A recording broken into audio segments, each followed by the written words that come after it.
जय माता की। आप सभी का एक बार फिर से स्वागत है हमारे चैनल में।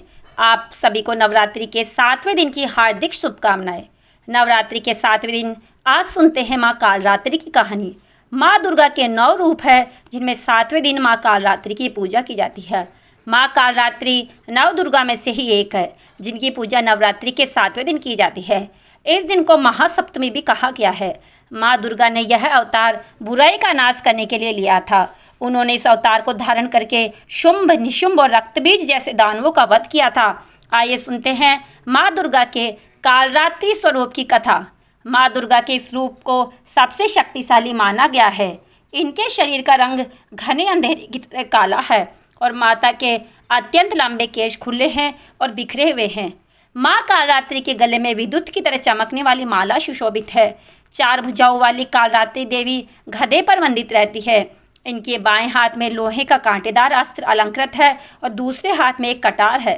माँ कालरात्रि का दायां हाथ हमेशा ऊपर की तरफ उठा रहता है, जो लोगों को सदैव अपने आशीर्वाद से सुसज्जित रखता है। उनका नीचे वाला हाथ भक्तों को आश्वासन देने के लिए है कि वे माता के संरक्षण में भय मुक्त होकर रह सकते हैं। माता को गुड़ का भोग बहुत प्रिय है और उन्हें लाल रंग के वस्त्र और रात रानी के फूल भी बहुत प्रिय हैं। एक बार दैत्य शुंभ, निशुंभ और रक्तबीज ने अपना आतंक तीनों लोकों में फैलाना शुरू कर दिया।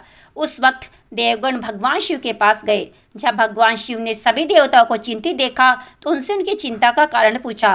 तब देवताओं ने भगवान शिव से कहा, हे भोलेनाथ, शुंभ, निशुंभ और रक्तबीज नाम के दानवों ने अपने उत्पात से हम सभी को परेशान कर रखा है। कृपया हमारी मदद करते हैं। यह सुनते ही भोलेनाथ ने अपने समीप बैठी माता पार्वती की ओर देखा और उनसे उन दानवों का वध करने की प्रार्थना की।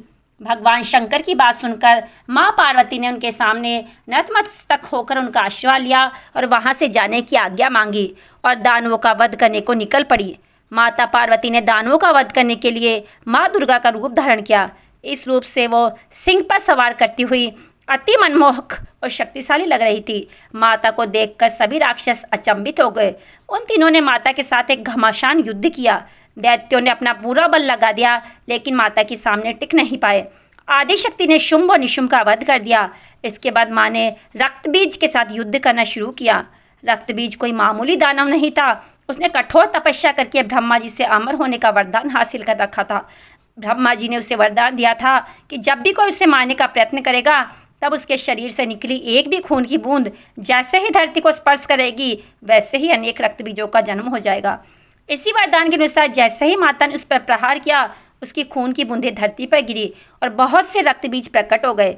उसी क्षण माता ने कालरात्रि का रूप धारण किया। माँ दुर्गा के शरीर से एक ऊर्जा का संचार हुआ और माँ कालरात्रि का निर्माण हुआ। भले ही वह दानव बहुत शक्तिशाली था लेकिन माता से जीत पाने का सामर्थ्य उसके अंदर नहीं था।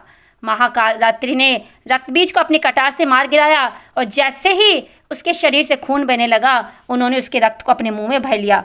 माँ कालरात्रि की पूजा सप्तमी के दिन करने का एक बहुत बड़ा कारण है। कहा जाता है कि 6 दिन देवी की पूजा करने के बाद 7वें दिन हमारा मन सहस्त्र चक्र में स्थित होता है। इस चक्र में हमारा मन सबसे साफ और शुद्धि में स्थित होता है। इस वक्त कालरात्रि की पूजा करने से हमें ब्रह्मांड की सभी सिद्धियाँ प्राप्त होती है। सारी असुर शक्तियाँ हमसे दूर भाग जाती है।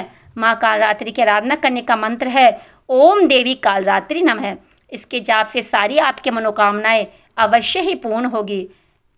अब मैं आपको बताती हूँ माँ कालरात्रि माँ की पूजा विधि। माँ कालरात्रि की पूजा के लिए सुबह जल्दी उठकर स्नान करके साफ वस्त्र पहने, देवी कालरात्रि की पूजा का संकल्प ले, मंदिर को गंगा जल से शुद्ध करे और पूजा स्थान पर माँ कालरात्रि की प्रतिमा या चित्र स्थापित करे। घी का दीपक जलाए और माता के जयकारे लगाए। रोली, अक्षत, गुड़हल के फूल, लौंग, पताशा, गुग्गल और गुड़ आदि अर्पित करे। माँ कालरात्रि को गुड़ और गुड़ से बनी चीज़ों का भोग लगाए। माता की आरती करें, उनकी कथा सुने। आप दुर्गा चालीसा या दुर्गा सप्तशती का पाठ भी कर सकते हैं। लाल चंदन की माला से माँ कालरात्रि के मंत्रों का जाप करें। माँ कालरात्रि को गुड़ का भोग बहुत प्रिय है, इसलिए उन्हें गुड़ से बनी चीज़ों का भोग जरूर लगाए। या देवी सर्वभूतेषु माँ कालरात्रि रूपेण संस्थिता नमस्तस्य नमस्तस्य नमस्तस्य नमो नमः। माँ कालरात्रि के ब्रह्मांड के समान गोल नेत्र है और अपनी हर सांस के साथ माँ की नासिका से अग्नि की ज्वाला निकलती है। अपने चारों हाथों में एक खड़ग, लोहे का अस्त्र, अभय मुद्रा और वर मुद्रा किए हुए माँ अपने वाहन गधे पर सवार है। यह माँ दुर्गा का शक्तिशाली रूप हमें सिखाता है कि बुराई कितनी भी शक्तिशाली क्या ना हो, परंतु अच्छे के आगे घुटने टेक ही देती है। जो इंसान सच्चे मन से माँ की पूजा करेगा, माँ किसी न किसी रूप में अवतरित होकर उनके जीवन की सभी बुराइयों का नाश कर देगी। तो यह थी माँ कालरात्रि की कथा। आपको आज की कथा कैसी लगी, कमेंट करके ज़रूर बताएं। वीडियो अच्छी लगी हो तो लाइक ज़रूर करें और कमेंट बॉक्स में जय माँ कालरात्रि अवश्य लिखें। जय माता की।